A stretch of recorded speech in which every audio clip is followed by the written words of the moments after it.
சாவு வீட்லேயும் அதே சேமியான பந்தல் தான், கல்யாண வீட்லேயும் அதே சேமியான பந்தல் தான். சாவு வீட்டில் போட்ட சேர் தான் கல்யாண வீட்லேயும் போடுறாங்க.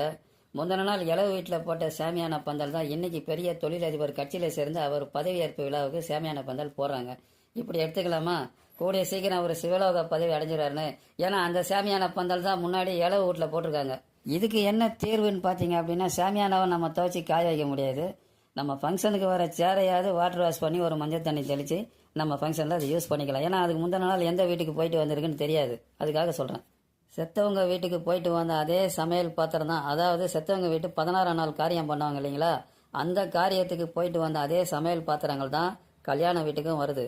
நாம் என்ன பண்ணணும்னா ஒரு மஞ்சள் தண்ணி தெளித்து அதை அதுக்கப்புறம் நம்ம யூஸ் பண்ணது நல்லதுன்னு நான் நினைக்கிறேன். செத்தவனுக்கும் அதே ரோஜா மலை தான், கல்யாணத்தில் இருக்கிற மாப்பிள்ளை பொண்ணுக்கும் அதே ரோஜா மலை தான், செத்தவன் வீட்டுக்கும் அதே கொட்டு தான், கல்யாண வீட்டுக்கும் அதே கொட்டு தான். ஒன்று கொட்டை மாற்றணும், இல்லை கொட்டில் அடிக்கிற தாள நடையை மாற்றணும்.